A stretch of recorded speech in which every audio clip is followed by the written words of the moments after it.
A iniciação maçônica. Em todas as escolas herméticas há uma cerimônia com a qual recebem os candidatos, é a cerimônia de iniciação. Essa cerimônia, que não é de imediato compreendida pela maioria dos candidatos, trata-se de um ato significativo cuja importância está oculta sob a enganosa aparência do véu exterior. A palavra iniciação deriva do latim initiare ou initiatio, cuja origem etimológica vem de initium, que significa início ou começo, enquanto outros entendem sua possível origem em mire, que se compõe de duas partes, a saber, in igual para dentro e ir igual ir, que pode ser entendida como ir para dentro, penetrar, ingressar ou começar novo estado de coisas, e assim, o termo iniciação carrega o duplo sentido de iniciar ou ingressar. E dessa etimologia da palavra, pode-se depreender que o significado da iniciação seria o ingresso no novo mundo interno para começar uma vida nova, e por isso, a iniciação maçônica é uma joia inestimável na coroa do simbolismo. Sob o aspecto esotérico, a iniciação seria um rito de transição, que simbolicamente imita um novo nascimento, ao qual se submete o aspirante a provas que balizam no curso da existência humana. Os índios têm uma expressão para definir os iniciados. São os nascidos duas vezes. A primeira vez de sua mãe natural, e a segunda vez do interior de si mesmo, através do rompimento da materialidade que aprisiona, o que proporciona o desenvolvimento da espiritualidade. Sendo o gabinete, câmara, das reflexões o símbolo do interior do homem, pois ao cerrar os sentidos para o mundo externo, o candidato se acha em sua própria câmara das reflexões. Estando isolado na obscuridade, que representam as trevas da matéria física que rodeiam o espírito, deve aprimorar-se até sua completa maturidade, além de ser este interior obscuro, o estado de consciência do profano que vive sempre fora do templo, no meio daquelas trevas. Quando o candidato começa, por introspecção, a se dirigir à luz do pensamento, concentrando-a em seu próprio interior, a verdadeira iluminação começa a invadir seu templo interno, e dominar sua mente. Ao iniciante, então, é o que dirige seu pensamento ao mundo do espírito, que conduz ao conhecimento do universo, do corpo e de Deus, que nele habitam, pois o Espírito único e universal está em todos os seres do universo. Os deuses do universo têm representantes no corpo do homem, e esses representantes podem ser os átomos, e por isso, assim dizia Trismegisto. O que está em cima é como o que está embaixo. E também disse Jesus. O reino de Deus está dentro de vós. A porta da verdadeira iniciação que conduz ao reino de Deus ou mundo interno, é o coração, enquanto o corpo seria esta porta no templo, isto é, a representação das coisas celestiais e espirituais, sendo então o corpo venerado nas sublimes realidades. O candidato deveria conhecer os mistérios das antigas iniciações, para compreender e praticar, conscientemente, a iniciação moderna, até porque, para a real compreensão da verdade deve ser muito estudado o simbolismo, verdadeiro caminho da sabedoria.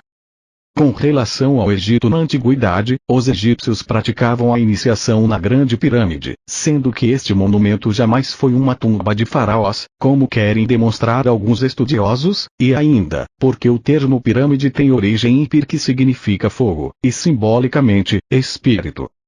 Tem-se na Grande Pirâmide uma fidelíssima cópia do corpo humano, e assim, seria possível dizer-se que, simbolicamente, é a tumba do Deus íntimo que se encontra no interior do homem, e para este retome a composição de uma promissora unidade com o Deus íntimo, deve sempre buscar a própria iniciação em seu mundo interno, do mesmo modo como nos tempos antigos, quando o aspirante adentrava na Grande Pirâmide, realizando sua iniciação.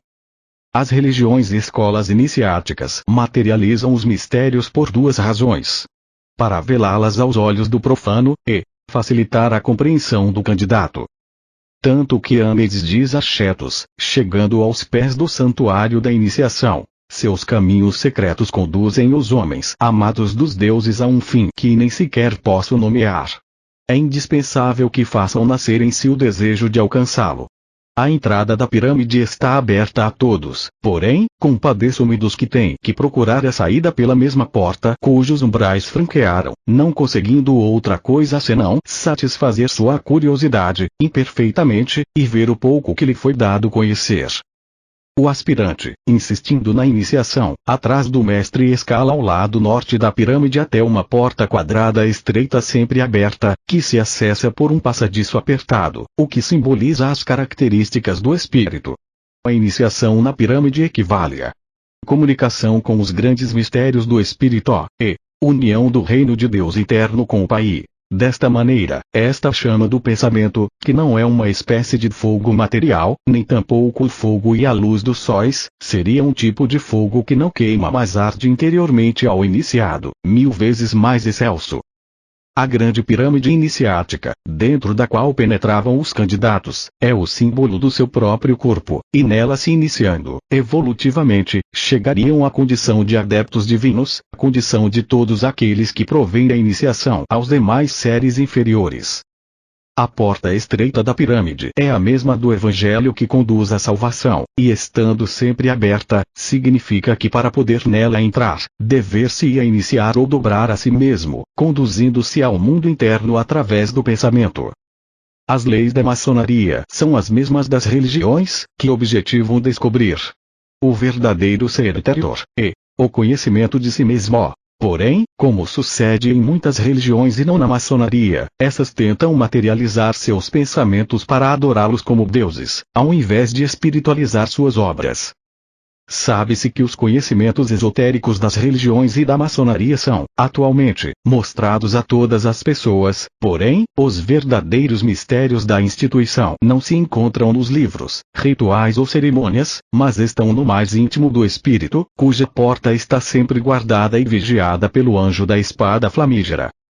O símbolo como verdadeira arte, nunca deve falar aos sentidos, mas excitar a imaginação. Porém, infelizmente, o ser humano tem na tão lerda, que não se anima a esquadrejar nada, contentando-se em adorar o ídolo que gerou, e por isso, o real objetivo da maçonaria é a investigação da verdade, que deve ser interna e subjetiva, e que pensem muito bem nisso os maçons descrentes. Diz-se que os símbolos são a alegoria da verdade, mas não são a verdade, apenas exprimem a imagem da realidade das coisas, pois o símbolo é o corpo físico da ideia, mas, para a conhecer tem-se que senti-la e concebê-la, porque a finalidade da maçonaria é que cada ser humano conheça a si mesmo, cultuando o próprio conhecimento, não o estudo de anatomia, embora muitas vezes a magnificência da anatomia conduza esse ser à meditação deste maravilhoso mistério. A iniciação é o ponto alto da vida maçônica, é o momento de maior emoção para um maçom, pois trata-se de experiência inesquecível, e parafraseando o adágio popular, é a primeira impressão que perdura, porém, nem sempre a cerimônia é realizada com a beleza, emotividade e seriedade que deveria terça-feira. Por vezes a sessão é relegada à condição de uma simples reunião, com seu ápice no posterior banquete, porém, seria mais digno, coerente, e apropriado, que não fosse dada tanta importância a essa celebração posterior. Assim, sempre, dever-se-ia cuidar com muito esmero à própria sessão, no mínimo em maior intensidade do que se dedicam ao ágape. Por mais experiência que uma administração tenha em realizar iniciações, jamais deveria dispensar ensaio prévio, pois é nesse treinamento que são adquiridos conhecimentos do texto, desenvoltura e rigor para conduzir o drama litúrgico. Por vezes, a cerimônia é conduzida de maneira trôpega, e o candidato, vendado, infere que os participantes não dominam o que estão fazendo. Então, como criar uma atmosfera de emotividade, as condições para a necessária introspecção e uma egrégora apropriada à condução de tão importante trabalho? Se a administração estiver procurando o trecho a ser lido, o utensílio necessário, o local para acomodar o inevitável visitante atrasado, a música apropriada, a luz para a leitura, e tantos outros detalhes que quebram o andamento do cerimonial, que já deveriam estar devidamente providenciados. A data da iniciação é repleta de atividades na loja, havendo mesmo casos em que os preparativos alongam-se por todo o dia, sendo preciso que pelo menos 2 horas antes da sessão, toda a administração e os escalados para o trabalho devessem estar disponíveis na oficina, para a condução da etapa na Câmara de Reflexões com rigor cabível e sem atropelos de última hora, pois pergunta-se como pôde o candidato chegar à preciosa e necessária reflexão, se apenas dispuser de parcos 15 minutos para o início da sessão. O aspirante será levado à Câmara de Reflexões para fazer seu testamento moral e filosófico, devendo sempre dispor do tempo necessário para compor suas ideias, pois o nome da Câmara é próprio à finalidade, que todavia, ultimamente, tem sido muito desvirtuada.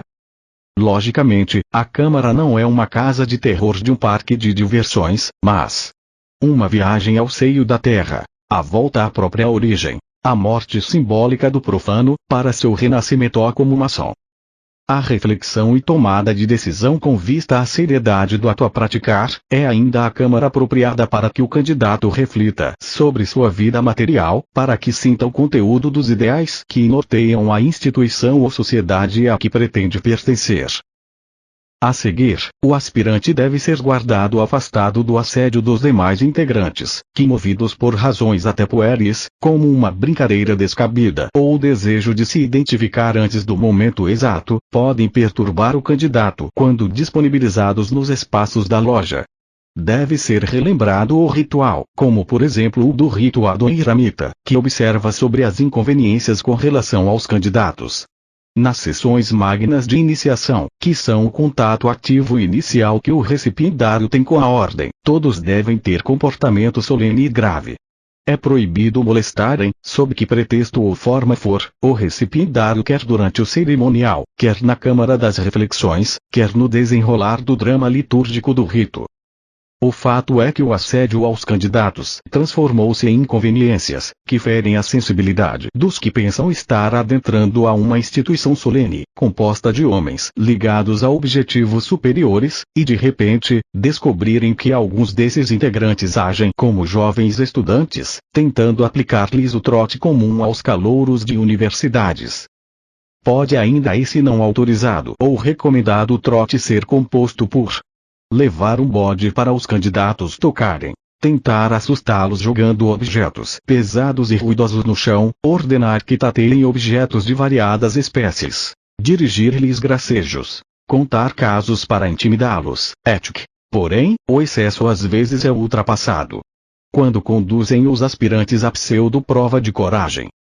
Finalmente, os recipiendários devem ser muito bem cuidados, com toda a responsabilidade, disciplina e organização que a cerimônia requer, demonstrando-se toda a cautela e respeito que sempre serão merecedores.